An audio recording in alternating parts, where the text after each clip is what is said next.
प्रभारी भी हूँ, आप लोग को जागरूक करने के लिए आई हूँ यहाँ। ठीक है, जो मैंने पैम्पलेट्स दिए हैं ये मिशन शक्ति के बारे में है, साथ ही साथ सरकारी योजना और हेल्पलाइन नंबर्स हैं।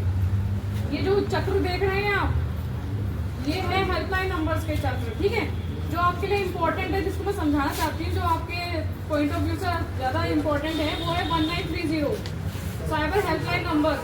साइबर फ्रॉड क्या होता है पता है किसी को?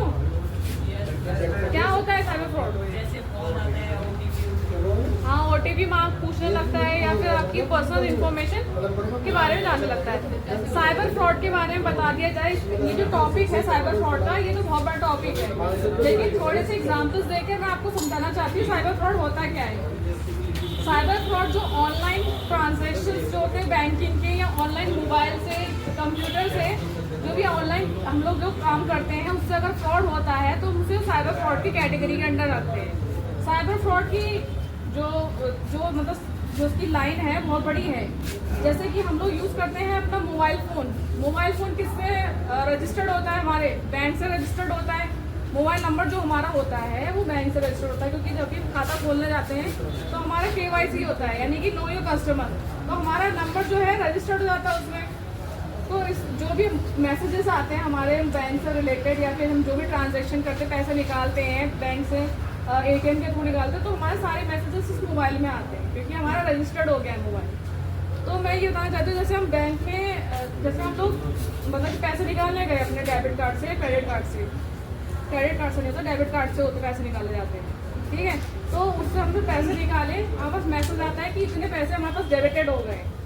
लेकिन अगर आप घर पे बैठे हैं, इसका एक फिक्स नहीं है कि इसी से हमारा फ्रॉड होगा। इसकी बहुत कैटेगरी है साइबर फ्रॉड की, जो फ्रॉड होता है।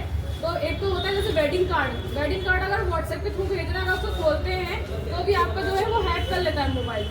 ठीक है, ये दूसरा एग्जाम्पल हुआ। एक तो ATM वाला एग्जाम्पल हुआ, दूसरा है वेडिंग कार्ड के हुआ, तीसरा है आपके पास आप जो पर्सनल इन्फॉर्मेशन होती है, जैसे आधार कार्ड का नंबर, OTP नंबर, ये आपको शेयर नहीं करना है। चौथी बात ये है कि आपका एक मैसेज आएगा, नंबर से आएगा, और उस मैसेज में जो करने वाला उसका नंबर तो होगा, आपको लगेगा जेन्युइन है वो, और जो मैसेज आएगा उसमें 12 डिजिट का कुछ नंबर लिखा होगा, ABCD 1 2 3 4 ऐसा करके 12 या 15 डिजिट का कोई नंबर आएगा। जैसे ही आपने उसको खोल लिया तो आपका जो व्हाट्सएप है वो हैक हो जाएगा, यानी कि उसके पास अथॉरिटी आ जाएगी। जब आपका व्हाट्सएप हैक कर लेगा तो उस पर सारे कॉन्टैक्ट्स होंगे, उसको कॉल करके ये कहेगा कि मैं इस मुसीबत में हूँ, इतने पैसा आप ट्रांसफ़र कर दो। आपको रिश्तेदार होगा किसी का, तो अगर तुम पैसे मांगोगे कि मुझे अगर इतने पैसे दे दो, इतने नहीं तो इतने दे दो, कम से कम कोई ना कोई 2 10 मतलब कि 2 दे देगा, 5 दे देगा, लेकिन कुछ ना कुछ अमाउंट जरूर देगा, क्योंकि जो भी होगा रिलेटिव आपका मुसीबत में होगा तो आपकी हेल्प जरूर करेगा।